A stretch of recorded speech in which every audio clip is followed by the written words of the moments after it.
बैठ जाओगा भैया, क्योंकि यहाँ भोपाल आने वाला है और इसके बाद सर का बर्थडे भी है, तो कुछ बच्चे शायद केक भी लाए हैं, ऐसा बताया गया था मुझे। तो केक कटिंग का प्रोग्राम होगा और उसके बाद सबसे ज्यादा जरूरी मूवमेंट वो है जब आपको पुस्तकें वितरित की जाएंगी। तो प्लीज एक बार संदीप सर से सुनेंगे।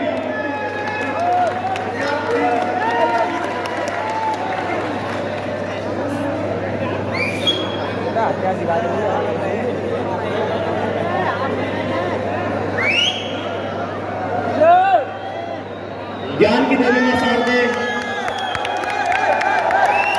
वंदनीय भारत मां आचार्य जी और भारत माता जिन पर गर्व करे ऐसे मेरे प्यारे बहन भाई, सबसे पहले मैं सच कहूं तो हमें यह उम्मीद थी कि आप संख्या में मिलेंगे, लेकिन सच कहूं तो यह उम्मीद नहीं थी कि आप इतनी संख्या में मिलेंगे। सबसे पहले मैं आप सभी को और अलीगढ़ की पावन भूमि को प्रणाम करता हूं। बहुत बहुत प्यार आपने दिया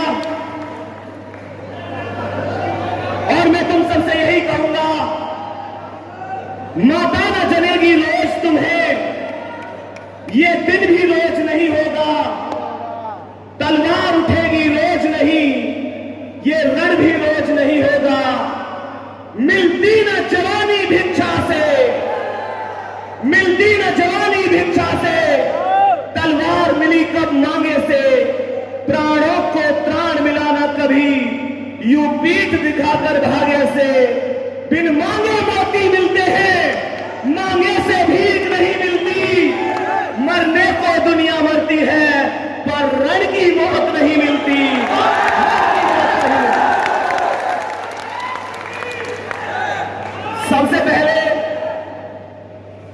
सबसे पहले आप लोगों के मन में एक चीज होगी कि भाई सबसे बड़ी बात है मोटिवेशन, मोटिवेशन, मोटिवेशन। और मैं बस एक बात कहूंगा, जब कभी लगे कि मोटिवेशन कम हो रहा है, हमारी टीम मोटिवेशन देके भी चली जाएगी। आप फोन पर भी मोटिवेशन देखेंगे, लेकिन वो क्षणिक है। अगर तुम्हें अपने अंदर एक वास्तविक मोटिवेशन जगाना है तो मैं कहूंगा रसोई में चले जाना, वहां एक महिला मिलेंगी जिस महिला को मां कहते हैं, जिस महिला को मां कहते हैं। और प्यारे साथियों, घर में सबसे पहले उठती है वो, सबसे बाद में सोती है। कोई भी मौसम हो, कोई भी कंडीशन हो, वो अपना दर्द बताए बिना केवल जीती है तो तुम्हारे लिए, और खुश खुश होती है तो बस इस बात को सोचकर कि बस अब समय आ गया है, अब धरती आ गई है, मेरा लाल, मेरी झांसी की रानी लक्ष्मीबाई मेरे सपनों को पूरा करेगी। बस इसी उम्मीद से आप लोग जानते होंगे कि एक लड़की जब बचपन में छिपकली से डरती है तो प्यारे साथी, मां बनने के बाद वो अपनी औलाद की खातिर इस दुनिया के मगरमच्छों से लड़ जाती है। और अब समय आ गया है कि प्यारे साथियों, आप उस मां से कह सको, मां अब तू इस युद्ध में अकेली नहीं। जितने लोग तुझसे कहते हैं कि तेरी औलाद कुछ नहीं कर सकती, उस दिन वो कागज का टुकड़ा सभी को जवाब देगा। और उस दिन गांव में बस तेरे माँ पिता का नाम होगा। बच्चे, तुम बस मेहनत करते जाओ, सफलता दूर नहीं है, एक दिन के लिए सही, पर मम्मी पापा का पूरे गांव में नाम करना है।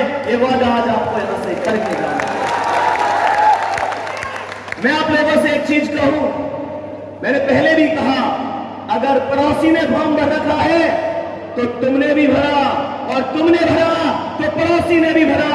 क्योंकि जब सरकारी नौकरी आती है तो हर घर में ख्वाहिश होती है कि मेरा बच्चा सेलेक्ट हो जाए। मम्मी फिर भी कह देती है, पापा शायद कह नहीं पाते। पापा ने कभी नहीं कहा होगा कि तू मेरा लाल है, तू मेरे लिए ये करेगा, वो कभी नहीं दिखाते। सच कहूं तो वो कहां से रुपए का इंतजाम करते हैं, कहां से लाते हैं, वो उन चीजों को भी नहीं बताते। पापा कभी नहीं बताते, लेकिन वो दिल से चाहते हैं। वो मम्मी से पूछते रहते हैं कि अब इसकी स्थिति क्या है, कैसे चल रहा है, पता है? वो कभी नहीं कहते। तुम्हें लगता है ना मम्मी कहती है कि ले बेटा कटोरा भर के दूध पी, तेरी दौड़ चल रही है। एक बात ध्यान रखना, पापा कभी नहीं कहते, पर मम्मी से हमेशा कहते हैं कि अब एक काम कर, हमारे बालक का फिजिकल नजदीक आ रहा है, डेयरी पे दूध कम कर दे, डेयरी पे दूध जावे चाहे ना जावे, ये पूरे तरीके से मेहनत कर रहा है और इसको पर्याप्त मात्रा में राशन की जरूरत है। तो मैं बस यही कह रहा हूं, पड़ोसी ने भी फॉर्म भरा। जिस दिन रिजल्ट आएगा, पड़ोसी के पापा तुम्हारे पापा से पूछेंगे कि मेरे बच्चे का सिलेक्शन हो गया, तुम्हारे बच्चे का हुआ कि नहीं हुआ। अगर तुम ये चाहते हो कि उस समय पर तुम्हारे पिताजी की नजरें झुक जाए और वो अपनी मजबूरियां गिनवाने लग जाए और पड़ोसी से कहे कि मेरे बच्चे का सिलेक्शन नहीं हुआ, एक भी दिन मत पढ़ना। लेकिन अगर तुम ये चाहते हो कि उस टाइम पर तुम्हारे पिताजी, तुम्हारे पापा, पड़ोसी के पापा की आंखों में आंखें डाल के कहे, अगर तेरा शेर है तो मेरा शेर सवा शेर है, उस दिन के लिए तुम्हें पढ़ना होगा। और प्यारे साथी, तुम लोग अगर ये सोचते हो कि किस्मत के भरोसे हो, किस्मत में पता नहीं सिलेक्शन है या नहीं है, आज मैं तुम्हें एक छोटी सी बात बताता हूं। हम जब ऑफलाइन पढ़ाते थे एक स्थान पर, तब एक छोटी सी गुड़िया सामने बैठी थी। मैंने देखा तो उस गुड़िया के दो हाथ नहीं थे, यहां से दोनों ही हाथ नहीं थे। समझ में आ रही है? पीछे आवाज आ रही है? तो मैं बताना चाह रहा हूं, सबसे अगली सीट पर बैठी थी, उस गुड़िया के दोनों हाथ नहीं थे। मैं उसे लगभग 15 मिनट देखता ही रहा, क्योंकि वो क्षण ऐसे थे मैं कुछ बोल नहीं पाया। मैंने कहा ऑफिस में जाके, मैंने कि सर ये प्यारी गुड़िया है, इसकी फीस माफ करवा दो। प्यारे साथी, उस गुड़िया को ऑफिस में बुलाया और ऑफिस में बुलाने के बाद हमने कहा कि इसकी फीस माफ करवा दो। तो पता उस गुड़िया ने क्या कहा, उस बच्ची ने क्या कहा? जो तुम लोग छोटी सी परेशानियां आने पर परेशान हो जाते हो ना, उस गुड़िया का जवाब यह था कि अगर तुमने मेरी फीस माफ करी तो मैं पढ़ने नहीं आऊंगी, क्योंकि मैंने अपने आप को मानसिक रूप से आज तक विकलांग नहीं समझा। और प्यारे बच्चे, मैं तुम्हारी जानकारी के लिए बता दूं, उस गुड़िया के बारे में जब हमने जानकारी निकाली तो शिकारपुर में एक विद्यालय है, उस शिकारपुर के विद्यालय में 2016 में 12वीं क्लास की टॉपर थी वो गुड़िया। इससे पता क्या चलता है? इससे पता चलता है कि प्यारे साथी, अंदर खून हो या ना हो, जुनून होना चाहिए, जुनून होना चाहिए। और प्यारे साथी, इस बात पर हमेशा गर्व करो कि तुमने एक ऐसे घर में जन्म लिया जहां पर तुम्हारे माता पिता तुम्हें बहुत मेहनत से पढ़ा रहे हैं। तुम्हें क्या लगता है कि मेरी जिंदगी में ये कमी है, मेरी जिंदगी में वो कमी है? मैं कह रहा हूं ऐसा कोई व्यक्ति नहीं होता जिसकी जिंदगी में कमी नहीं होती। तुम इसलिए रो रहे हो ना कि तुम्हारे पास जूते नहीं है, बहुत सारे लोग इसलिए रो रहे हैं कि उनके पास चप्पल भी नहीं है, और सच मानो बहुत सारे लोगों के पास तो पैर भी नहीं है। बात आ रही है समझ में? तुम्हारे पास भगवान का दिया सब कुछ है। प्यारे साथी, बस एक बात ध्यान रखना, कोई मंजिल नहीं जचती, सफर अच्छा नहीं लगता, अगर घर लौट भी आऊं तो घर अच्छा नहीं लगता। करूं मैं कुछ भी दुनिया को तो सब अच्छा ही लगता है, पर मुझे तेरे बिना वर्दी कुछ अच्छा नहीं लगता, कुछ अच्छा नहीं लगता। प्यारे साथी है, मेरे भाइयों, मेरी बहनों, मैं तुमसे यही कहूंगा, परेशानियों को मजबूती से सामना करो।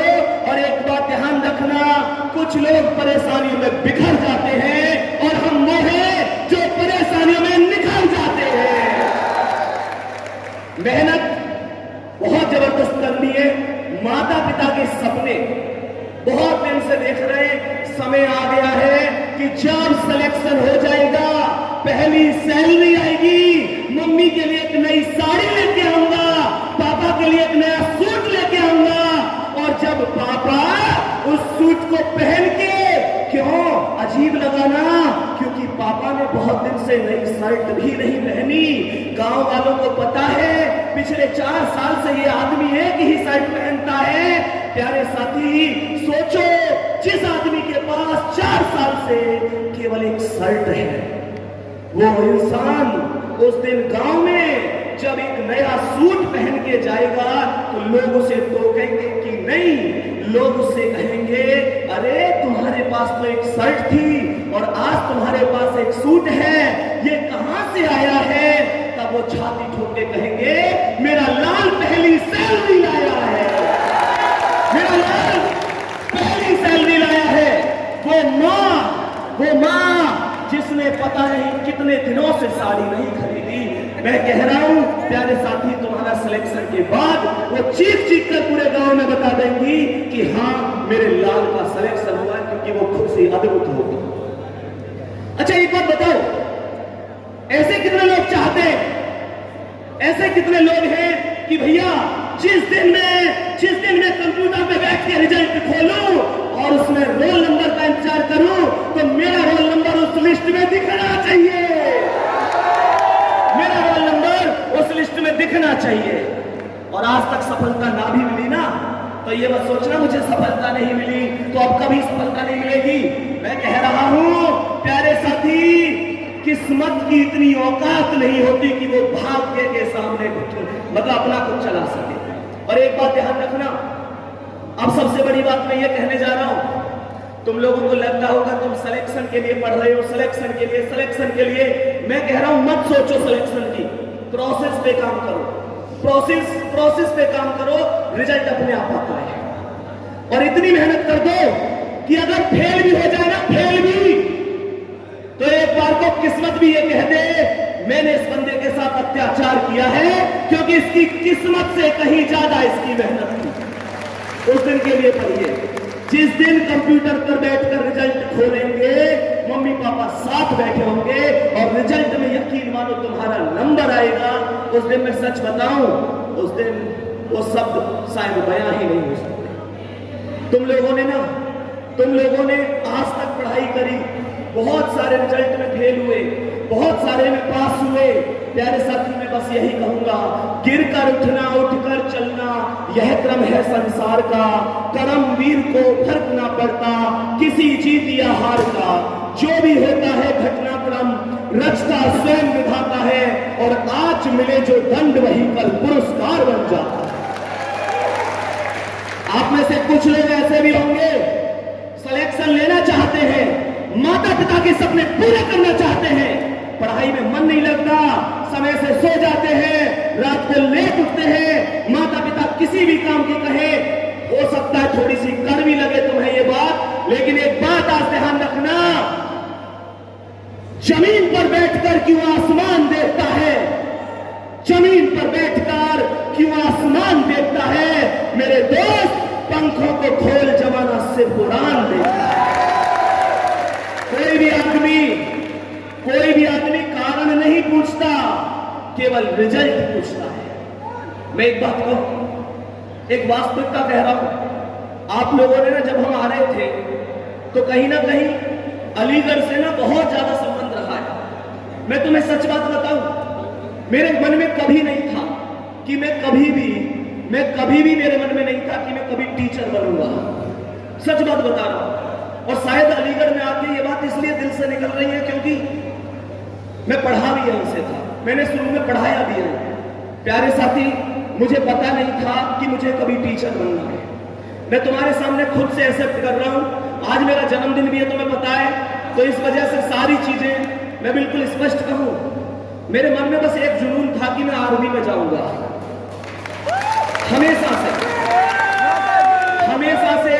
हमेशा से मेरे मन में एक जुनून था कि मैं आर्मी में जाऊंगा। लेकिन मेरे साथ एक बहुत बड़ा पॉइंट था, मेरे मतलब एक कलर विजन की बीमारी होती है, आप सभी जानते हो। मैं लाल और हरे में अंतर नहीं समझ पाता था।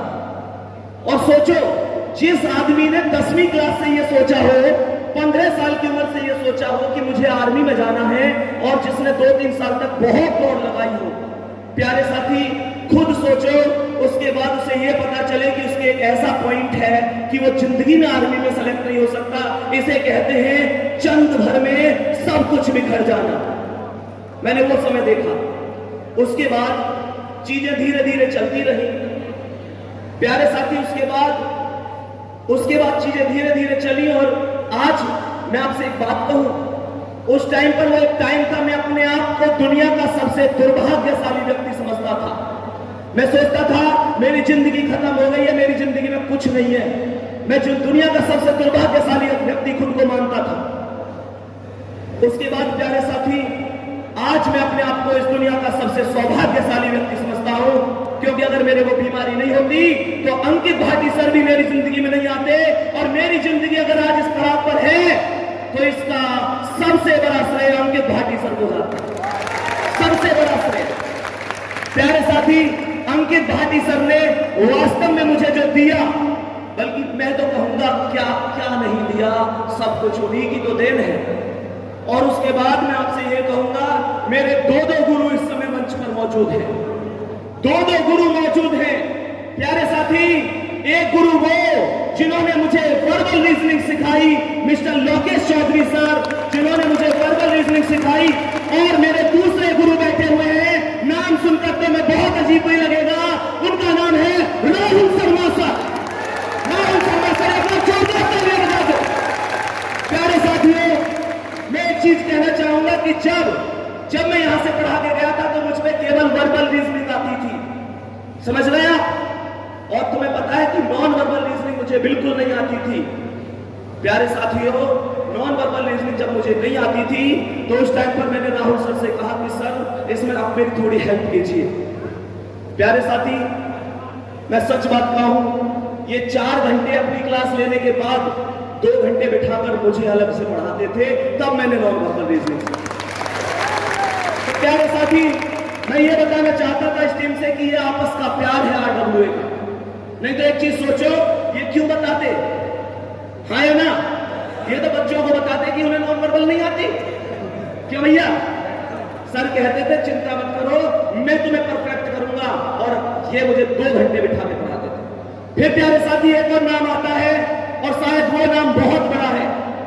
शुरुआती दौर में सब कुछ सही होने के बाद भी थोड़ा सा डिसबैलेंस हुआ था, तो उस टाइम पर मैं जिंदगी भर जिनका सबसे बड़ा ऋणी हूं। आज पता है ये चीजें जन्मदिन पर दिल से निकल रही हैं, आमतौर पर निकलती नहीं है। मैं कहीं को तारीफ करूं कहेगी क्या भाई? लेकिन आज दिल से जो चीज निकल रही है, शुरू में जो चीजें डिसबैलेंस हुई, फिर उसके बाद मुझे अच्छी तरीके से पता है कि मेरे मुंह पे लकवा भी मार गया था, तुम्हें पता होगा। और वो शायद ऐसी बीमारी थी, डॉक्टरों ने कहा था 3 महीने तक तुम कुछ नहीं कर सकते, हो सकता है पूरे शरीर पर फैल जाए, जिंदगी खत्म हो जाए। उस टाइम पर भी मेरी मदद करी, उससे पहले कदम कदम पर मेरी मदद करी। ऐसे बड़े भैया का नाम है माननीय राहुल तेवतिया सर। राहुल तेवतिया सर बड़े भैया हमेशा मेरी मदद करी। और राहुल भैया को जब कभी भी मेरी मदद करने में कभी भी ऐसा लगा, वो खुद भी ये फंस गए हो कि भाई अब कैसे मदद करें, तब राहुल सर ने जो मदद ली वो मदद दी थी माननीय नीरज सर की। नीरज सर बैठे हुए प्यारे साथी, बहुत सारे लोग थे, अक्की भाई हैं, छोटे भाई हैं। प्यारे साथी, अक्की वही व्यक्ति है जब पहले दिन मेरे लकवा हुआ था तो मुझे तुरंत डॉक्टर के पास लेके गए थे। और यकीन मानो, जिस डॉक्टर ने कहा था 3 महीने से पहले कुछ नहीं कर सकता, इन सबके प्यार से, आप लोगों की दुआओं से मैं 12 दिन बाद दोबारा बोर्ड पर खड़ा। 12 दिन बाद मैं दोबारा बोर्ड पे खड़ा था, जहां पर चीजें पूरी जिंदगी के लिए खत्म हो रही थी। मैं कह रहा था, डॉक्टर साहब ने मुझसे कहा कि इतनी जल्दी कोई दवा नहीं लगती। मैंने कहा दवा की नहीं पता, पर दुआ तुरंत लगती है, दुआ तुरंत लगती है। प्यारे साथियों, उसके लिए आप सभी का तहे दिल से बहुत बहुत प्यार है।